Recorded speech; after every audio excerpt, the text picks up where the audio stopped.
Eu não acredito em cessar-fogo. É como uma cirurgia para remover câncer. Não dá para fazer por etapas. Você precisa entrar e remover o câncer de uma vez só, na mesma cirurgia, e depois seguir com quimioterapia, radioterapia, o que for necessário para garantir que, mesmo depois de remover todo o câncer, não haja nenhuma chance de qualquer célula permanecer viva após a cirurgia. Com as conversas sobre outro acordo com o Irã esquentando, uma pergunta permanece: o Irã pode realmente ser confiável?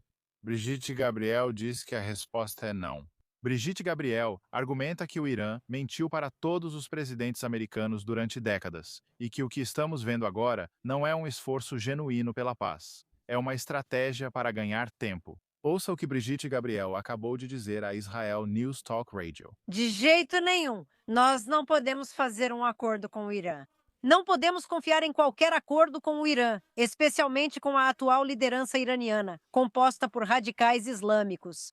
Se fosse a substituição do regime, por exemplo, pelo filho do Shah ou por alguém moderado com quem pudéssemos negociar, aí seria outra história. Mas o que estamos enfrentando agora é um regime radical. E nós realmente não sabemos exatamente quem está comandando o país neste momento. Nós sabemos com certeza que a Guarda Revolucionária ela está controlando quem quer que esteja no comando. Basicamente, eles ainda estão comandando o país. Não importa quem seja o primeiro-ministro ou quem eles coloquem como presidente. Nós nem sabemos se ele está vivo ou morto, ou quem é o ayatolá que neste momento supostamente representa o país. Sabemos que elementos radicais ainda comandam o país e decidem tudo. E o único motivo pelo qual eles querem fazer um acordo com os Estados Unidos, ou parecem querer fazer um acordo, é que estão enrolando os Estados Unidos para ganhar tempo. Então, agora, depois de ontem, você sabe, durante o fim de semana, o acordo, seja lá o que os iranianos queiram, e a América pode concordar com o cessar-fogo de 60 dias, o maior erro que podemos cometer, porque isso leva o cessar-fogo até julho. Até lá, faltaria um mês para todos começarem a se preparar para as eleições de meio de mandato nos Estados Unidos. O Irã tenta prolongar as negociações para levar o presidente Trump até as eleições de meio de mandato, sabendo que os republicanos perderiam essas eleições. O presidente não vai querer entrar em conflito com o Irã de novo e começar a bombardear logo antes das eleições de meio de mandato. Os americanos estão muito preocupados com a guerra. Eles não querem guerra. Mesmo dentro do movimento conservador, há pessoas como Candace Owens, Tucker Carlson, Megyn Kelly e Steve Bannon que não querem guerra com o Irã. Eles acham que Israel está convencendo Trump a entrar em guerra com o Irã, como se alguém conseguisse manipular o presidente para qualquer ação. A realidade é que o Irã está mentindo. Não podemos confiar neles. Eles têm um histórico de mentiras, mentiras e mais mentiras. Isso não começou ontem. Eles vêm mentindo de uma administração para outra. Mentiram para o governo Obama, mentiram para o primeiro governo Trump, mentiram para o governo Biden. E aqui estamos nós de novo. Esta é nossa única chance do presidente apertar o cerco contra o Irã. Acho que Trump entende e não confia nos iranianos. Eu não tenho certeza. Talvez ele saiba de algo que você e eu, Tamar, não temos acesso, e isso está fazendo com que ele tome as decisões que está tomando. O presidente Trump é inteligente o suficiente para saber que não se pode confiar nos iranianos, por mais que ele queira fazer um acordo. Então deve haver algo nos bastidores que nós não sabemos que está levando o presidente a fazer isso. Vamos ver como isso se desenrola, mas posso afirmar: os iranianos terão que ser eliminados militarmente ou o próprio povo precisará eliminar a atual liderança por meios militares. Eu sei que o presidente Trump não vai deixar o cargo antes do fim do seu mandato sem garantir que o Irã não seja mais uma ameaça para os Estados Unidos. Pelo menos podemos descansar sabendo disso. Antigamente tínhamos algo chamado patriotismo. Nós nos unimos. Então, as pessoas que imigraram para a América, de muitos, nos tornamos um só. E pluribus unum está no nosso dinheiro.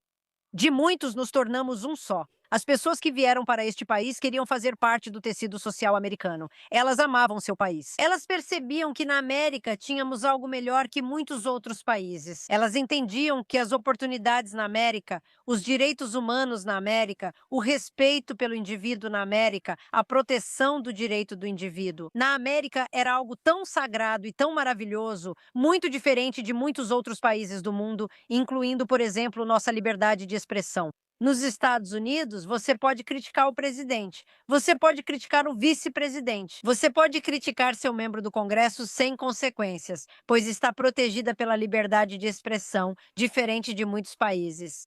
Sabe, tipo, se você criticar os mulás, se você estiver morando no Irã. Então, o que estamos vendo na América é que importamos pessoas ou permitimos que pessoas viessem para o nosso país, seja com visto de estudante, seja como parte dos programas de realocação de vistos, seja como for que elas acabaram nos Estados Unidos. Nos Estados Unidos, após 7 de outubro, e até antes disso, quero dizer, nos últimos 10 anos, vimos um movimento pelos Estados Unidos onde os islamistas ficaram tão encorajados que eles balançam suas bandeiras palestinas, ou suas bandeiras do ISIS, ou suas bandeiras da Al-Qaeda, e queimam a bandeira americana e queimam a bandeira de Israel e gritam Morte à América nas nossas ruas. Graças à nossa liberdade de expressão, eles ficaram impunes. Mas agora estamos em um ponto no nosso país em que o inimigo já está dentro das nossas fronteiras e nosso inimigo já está trabalhando para doutrinar a juventude do nosso país, e não só a juventude. Eles doutrinam adultos desinformados e indiferentes ao Oriente Médio, que nunca acompanharam as notícias por não afetarem suas vidas. América e Europa são grandes países. Europeus e ocidentais vivem e deixam viver, não nos importamos com o que os outros fazem. Então agora estamos vendo um elemento crescendo dentro da nossa sociedade que despreza a nossa cultura, seja na Europa, seja nos Estados Unidos, seja na Austrália, seja no Canadá. Não importa qual grande país ocidental você cite. Há um elemento islâmico radical crescendo nesses países devido à imigração, ressentido com tudo o que representamos. E isso ficou evidente, especialmente depois que entramos em guerra com o Irã. Porque agora, por exemplo, no início da guerra, você viu muitos países europeus que não queriam se envolver na guerra. Por causa do elemento islâmico dentro de suas nações, eles tinham medo de tomar qualquer decisão por causa da reação negativa. Internamente, seja na França, seja na Inglaterra, quem nem queria permitir que usássemos nossas bases na Europa enquanto os Estados Unidos estavam em guerra com o Irã? E o motivo pelo qual eles não queriam que usássemos nossas bases em seus países europeus é porque tinham medo do grande bloco islâmico e de seu poder político em suas nações. Seja da Alemanha, seja a Inglaterra, seja a França, seja qualquer país da Europa, membros da OTAN que tinham tanto medo do próprio povo, de seus votos e de sua influência política dentro do país, que isso afetou o relacionamento deles com os Estados Unidos. Então agora estamos lutando contra um inimigo global, o Irã, que está desenvolvendo armas nucleares. Sabíamos que eles estavam desenvolvendo isso, que querem apagar Israel do mapa. Eles também querem atacar os Estados Unidos. Agora, eles desenvolveram armas que podem alcançar qualquer país da Europa. E mesmo assim, os europeus tinham medo de entrar na luta. E isso é um grande problema porque agora você está vendo o problema afetando o mundo, não só Israel. Eu não acredito em cessar fogo. É como quando você está fazendo uma cirurgia para remover um câncer, você não pode fazer isso em etapas. Você tem que entrar e arrancar o câncer de uma vez só, na mesma cirurgia, e depois seguir com quimioterapia, radioterapia, o que for necessário para garantir que, mesmo depois de arrancar todo o câncer, não haja nenhuma chance de qualquer célula permanecer viva após a cirurgia. Hezbollah é o câncer do Líbano. O governo libanês não é um governo, é só um governo de fachada. Além de não terem nenhum poder, muitos deles simpatizam com o Hezbollah porque o Hezbollah comprou o governo do Líbano. O Irã comprou o governo do Líbano. Então, quando você observa na BBR, por exemplo, descobre que ele está na folha de pagamento e, como líder dos xiitas, recebeu $500 mil por mês dos iranianos durante anos. Nabiberi está nas mãos do Hezbollah, ele não vai mudar. Então você tem todas as pessoas corruptas no governo, que são o próprio governo. Então, o que precisamos fazer, o melhor cenário que vejo agora para o Líbano, é não fazer um cessar-fogo. Mesmo os cristãos no Líbano não querem um cessar-fogo. Eu sei disso porque converso com meus amigos cristãos no sul, em Beirute, em todo lugar. Eles não querem um cessar-fogo. Eles querem que Israel simplesmente termine o trabalho, mate todos eles e os expulse. Mas o que os cristãos no Líbano realmente querem, e é nisso que eles estão esperando e trabalhando agora, é tirar todos os xiitas que foram substituídos do sul do Líbano, expulsá-los do sul do Líbano, ir para o Iraque, construir uma vida no Iraque. Há muitos xiitas no Iraque. Vão para lá, vão para o Irã, saiam do Líbano. As cidades deles foram demolidas, arrasadas por tratores. Eles não vão conseguir voltar e reconstruir. Tirem eles do Líbano para outro país. Assim, em vez de dormirem nas ruas do Líbano, eles podem ir viver em outro país xiita.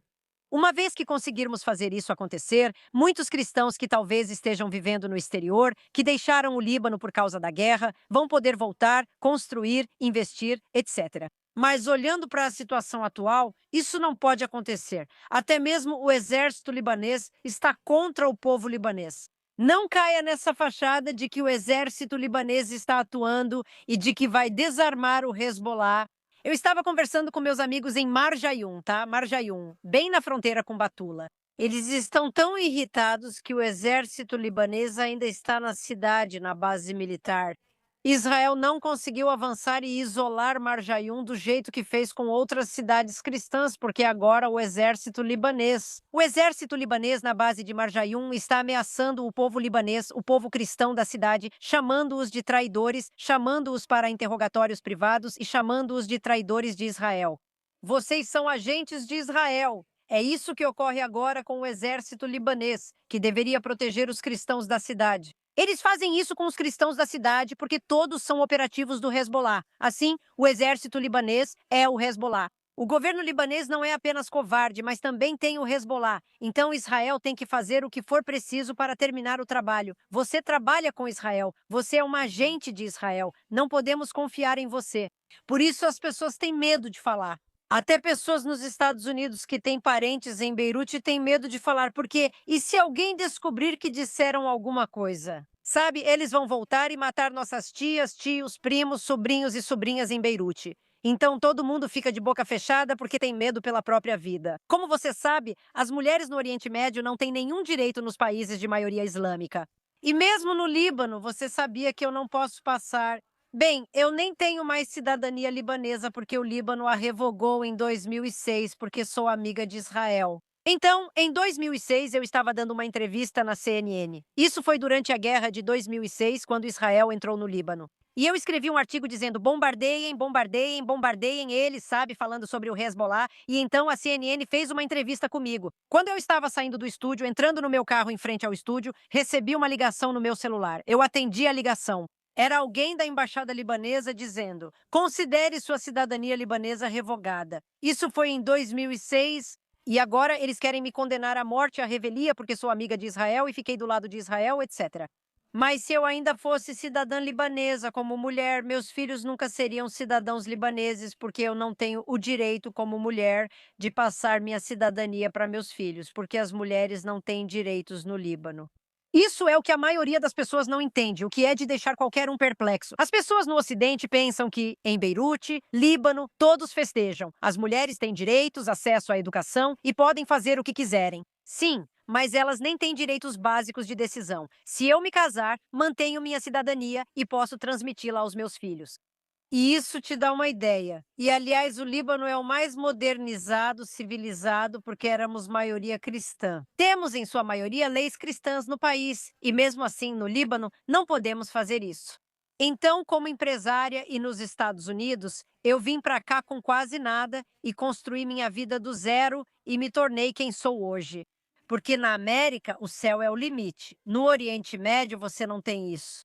As mulheres não têm o direito de conseguir um passaporte sem a permissão do pai, do marido, do tutor, ou seja lá quem for. Elas precisam da permissão do pai ou do marido para poder trabalhar ou ir para a faculdade. E sabe, nós damos isso como certo na América ou em qualquer país ocidental que realmente temos o direito de decidir sobre nossos corpos, sobre nossa mente, o que queremos fazer com nossas vidas. O que você acha? O Irã é confiável ou Brigitte Gabriel está certa ao afirmar que isso é só mais um capítulo de um padrão de engano que já dura décadas? Compartilhe sua opinião nos comentários. E se você gostou deste trecho, não deixe de assistir às nossas conversas completas no Stand Tall Israel, onde discutimos Israel, Irã, Hezbollah, Líbano, islamismo radical e as ameaças crescentes que o Ocidente enfrenta. Não se esqueça de se inscrever no Stand Tall Israel para mais conversas que desafiam a narrativa. E, por favor, considere tornar-se um membro. Alpha Omega Gold é o nosso patrocinador e eles apoiam Israel com orgulho.